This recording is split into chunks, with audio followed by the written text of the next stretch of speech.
जैसे आज में हिंद का उसका आगाज हो गया है। हर साल बड़े हर्षोल्लास के साथ मनाया जाता है। इस बार भी बड़े हर्षोल्लास के साथ मनाया जा रहा है। इस पर कुछ कहना चाहेंगे आप?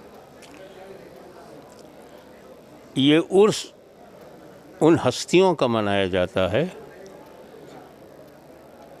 जिन्होंने ओरिजिनल, रियल और स्पिरिचुअल इस्लाम को फैलाया है।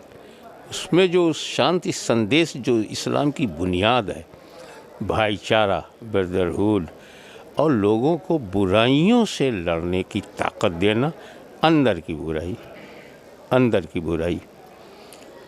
तो ऐसे लोग बड़े महान होते हैं जिनके आने से आत्मा का शुद्धिकरण हो, जिनकी वजह से मानसिकता में पवित्रता का समावेश हो, जिनके कारण खल्क यानी ब्रह्मांड यानी पूरी सृष्टि से मोहब्बत करना हो। और उसका कारण ये है कि ये सारी सृष्टि रचना है, और रचना है रचयिता की, और रचयिता के अलावा कोई जब हमारे नज़दीक पूजा योग्य नहीं है, जिसको हम अरबी में कहते हैं ला इलाहा इल्लल्लाह, तो जब वही रचयिता है जिसके हम बंदे हैं, गुलाम हैं, उसकी रचना से घृणा कैसे कर सकते हैं? रचयिता से प्यार हो, रचना से घृणा हो, अस्वाभाविक है। वही लोग नफ़रत का बीज बोते हैं, नफ़रत की खेती करते हैं, घृणा को फैलाते हैं, जिनका आधार धर्म नहीं होता, जिनका आधार कोई मर्यादित पुरुष नहीं होता, जिनके सामने कोई विश्व गुरु नहीं होता, और जो गुरुओं की शिक्षा से दूर कथाओं, कहानियों, परंपराओं, अंधविश्वास और लोभ की वजह से लोगों में घृणा के बीज बोते हैं। मुहद्दिस आज़म हिंद जिनका ये उर्स हो रहा है, ये एक ऐसे जगत गुरु थे, ऐसे महागुरु थे, महानता की शिखर पे थे कि इन्होंने दिलों को तोड़ने के बजाय दिलों के जोड़ने का रास्ता अपनाया। इसलिए इस महत्व के कारण इनका प्रतिवर्ष। आपके उसके संबंध में एक सवाल मेरा व्यक्तिगत था।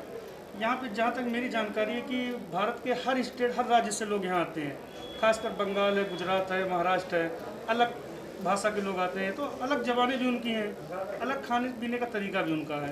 तो ऐसे में आप कैसे एडजस्ट करते हैं उन लोगों को? आप पहले, मुझे बहुत अच्छा लगा आपका यह प्रश्न। इस उर्स की एक महानता ये भी है कि कन्नड़, तेलुगु, गुजराती, बांग्ला, हिंदी, मराठी बोलने वाले जब मुहद्दिस आज़म के कैंपस में आ जाते हैं तो भाषाओं का विवाद ख़त्म हो जाता है, जात पात ख़त्म हो जाती है, उसकी दीवारें गिर जाती हैं, और मनुष्य से ऐसा मिलता है जैसे इंसान इंसान से मिल रहा है, इंसानियत आपस में मिल रही है। तो अगर आप देखें, ये सेकुलरिज्म तो नहीं है, क्योंकि सेकुलरिज्म की व्याख्या में बहुत ही गड़बड़ कर दिया नेताओं ने, मगर ये ज़रूर है कि जात पात का भेदभाव, ऊंच नीच का भेदभाव, भाषाओं का भेदभाव और क्षेत्रीयता का भेदभाव यहाँ समाप्त हो जाता है। अगर यही जो हमारे कैंपस में मुहद्दिस आज़म के उर्स में जो दृश्य है, अगर पूरे भारत में ये दृश्य हो जाए तो न भाषा की लड़ाई होगी, न क्षेत्र की लड़ाई होगी, न जात पात की लड़ाई होगी। एक सवाल मेरा और था, इस बार आपके उर्स में हो सकता तमाम ज़ायरीन नहीं आए होंगे, किसी कारण चुनावी वजह से नहीं आए होंगे, किसी कारण, उनके बारे में कुछ संदेश? हमने उनसे प्रार्थना किया था कि आप गाइडलाइन को फॉलो करते हुए कोरोना में जो भी हुकूमत की तरफ से हमें आदेश मिले हैं उनका पालन करना है। 2 गज की दूरी का भी ध्यान रखिए, मास्क लगाना अनिवार्य समझिए। तो इस की वजह से भी आपके उसको सकुशल संपन्न कराता है स्थानीय प्रशासन, उनके बारे में तो सब कहना चाहेंगे आप? स्थानीय प्रशासन तो इस तरह से हमारा सहयोग कर रहा है जैसे वो मेरा अपना प्रशासन हो। हालांकि लोग उसको नाम देंगे किसी मुख्यमंत्री से जोड़ कर देंगे, किसी संगठन से, लेकिन यानी आप समझिए कि अकबरपुर ज़िले के एसपी हों या टांडे के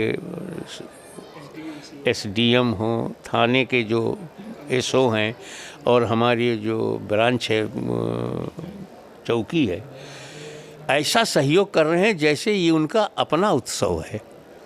पूर्ण सहयोग मिल रहा है, इसमें कोई शंका की बात नहीं। भारत में से बात करने के बाद बहुत धन्यवाद।